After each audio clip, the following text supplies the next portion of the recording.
بسم اللہ الرحمن الرحیم اما بعد فاعوذ باللہ من الشیطان الرجیم بسم اللہ الرحمن الرحیم ان اللہ وملائکتہ یصلون علی النبی یا ایھا الذین آمنوا صلوا علیہ وسلموا تسلیما الصلاۃ والسلام علیک یا رسول اللہ الصلاۃ والسلام علیک یا حبیب اللہ الصلاۃ والسلام علیک یا نبی اللہ وعلی آلہ وصحبہ یا نور من نور اللہ۔ السلام علیکم ورحمۃ اللہ وبرکاتہ۔ آج ہم حضرت خبیب رضی اللہ تعالیٰ عنہ کا قتل کے وقت نماز پڑھنا اور زید رضی اللہ تعالیٰ عنہ کا قتل۔ ویڈیو کو لائک کیجیے، شیئر کیجیے، کمنٹ کیجیے، سبسکرائب کیجیے، بیل آئیکن کو بھی دبا دیجیے تاکہ آنے والی ہر ویڈیو آپ تک پہنچتی رہے۔ احد کی لڑائی میں جو کافر مارے گئے تھے ان کے عزیزوں میں انتقام کا جوش پر جوش تھا۔ سلافہ نے جس کے 2 بیٹے اس لڑائی میں مارے گئے تھے منت مانی تھی، اگر آسم کا جنہوں نے اس کے بیٹوں کو قتل کیا تھا سر ہاتھ آ جائے تو ان کی کھوپڑی میں شراب پیوں گی۔ اسی لیے اس نے اعلان کیا تھا کہ جو آسم کا سر لائے گا اس کو 100 اونٹ انعام دوں گی۔ سفیان بن خالد کو اس لالچ نے آمادہ کیا کہ وہ ان کا سر لانے کی کوشش کرے، چنانچہ اس نے عدل و وقار کے چند آدمیوں کو مدینہ منورہ بھیجا۔ ان لوگوں نے اپنے کو مسلمان ظاہر کیا اور حضور اکرم صلی اللہ علیہ وسلم سے تعلیم و تبلیغ کے لیے اپنے ساتھ چند حضرات کو بھیجنے کی درخواست کی۔ حضرت عاصم رضی اللہ تعالیٰ عنہ کے بھی ساتھ بھیجنے کی درخواست کی۔ ان کا غوث پسندیدہ بترایا، چنانچہ حضور صلی اللہ علیہ وسلم نے 10 آدمیوں کو اور بعض روایات میں 6 آدمیوں کو ان کے ساتھ کر دیا، جن میں حضرت عاصم بھی تھے۔ راستہ میں جا کر ان لے جانے والوں نے بد عہدی کی اور دشمنوں کو مقابلے کے لیے بلایا، جو 200 آدمی تھے اور ان میں سے 100 آدمی بہت مشہور تیر انداز تھے۔ اور بعض روایات میں ہے کہ حضور صلی اللہ علیہ وسلم نے ان حضرات کو مکہ والوں کو خبر لانے کے لیے بھیجا تھا۔ راستے میں بنو لحیان کے 2 آدمیوں اور 200 آدمیوں نے مقابلہ کیا۔ یہ مختصر جماعت 10 آدمیوں کی، یہ 6 آدمیوں کی یہ حالت دے کر ایک پہاڑی پر جس کا نام خدفت تھا چڑھ گئی۔ کفار نے کہا کہ ہم تیرے خون سے ہی اپنی زمین رکھنا نہیں چاہتے، صرف اہل مکہ سے تمہارے لیے بدلہ میں کچھ مال لینا چاہتے ہیں، تمہارے ساتھ آ جاؤ، ہم تم کو قتل نہ کریں گے۔ مگر انہوں نے کہا کہ ہم کافر کے عہد میں آنا نہیں چاہتے اور ترکش سے تیر نکال کر مقابلہ کیا۔ جب تیر ختم ہو گئے تو نیزوں سے مقابلہ کیا۔ حضرت عاصم رضی اللہ تعالیٰ عنہ نے ساتھیوں سے جوش میں کہا کہ تم میں سے دھوکہ کیا گیا مگر برانے کی بات نہیں، شہادت کو غنیمت سمجھو، تمہارا محبوب ہمارے ساتھ ہے اور جنت کی حوریں تمہاری منتظر ہیں۔ یہ کہہ کر جو سے مقابلہ تو جب نیزہ بھی ٹوٹ گیا تو تلوار سے مقابلہ کیا۔ مقابلوں کا مجمع کثیر تھا، آخر شہید ہو گیا اور دعا کی کہ یا اللہ اپنے رسول صلی اللہ علیہ وسلم کو ہمارے قصہ کی خبر دے دے۔ چنانچہ یہ دعا قبول اور اسی وقت اس واقعہ کا علم نبی اکرم صلی اللہ علیہ وسلم کو ہو گیا، چونکہ عاصم رضی اللہ تعالیٰ عنہ بھی یہ سن چکے تھے کہ سلافہ نے میری سر کی کھوپڑی میں شراب پینے کی منت مانی ہے، اسی لیے مرتے وقت دعا کی کہ یا اللہ میرا سر تیرے راستے میں کاٹا جا رہا ہے، تو ہی اس کی محافظ ہے۔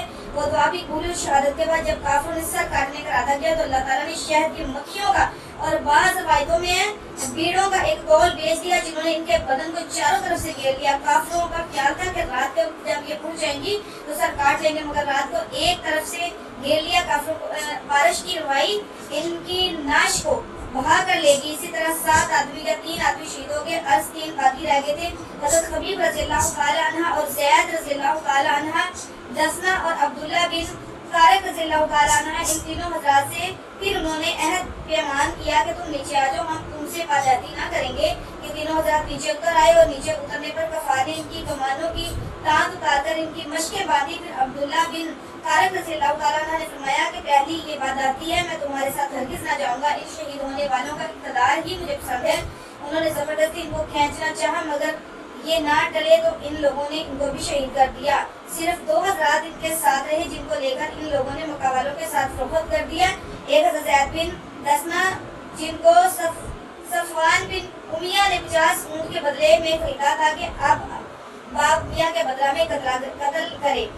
دوسرے حضرت خبیب رضی اللہ تعالیٰ عنہ، جن کو اجرین بن ابی احب نے 100 اونٹ کے بدلے میں خریدا تھا کہ اس سے اپنے باپ کے بدلہ میں ان کو قتل کرے۔ بخاری شریف کی روایت میں یہ حارث بن عامر کی اولاد نے خریدا کہ انہوں نے بدر میں حارث کو قتل کیا تھا۔ صفوان نے تو اپنے قیدی حضرت زید رضی اللہ تعالیٰ عنہ کو فوراً حرم سے باہر اپنے غلام کے ساتھ بھیج دیا، قتل کر دیے جائے۔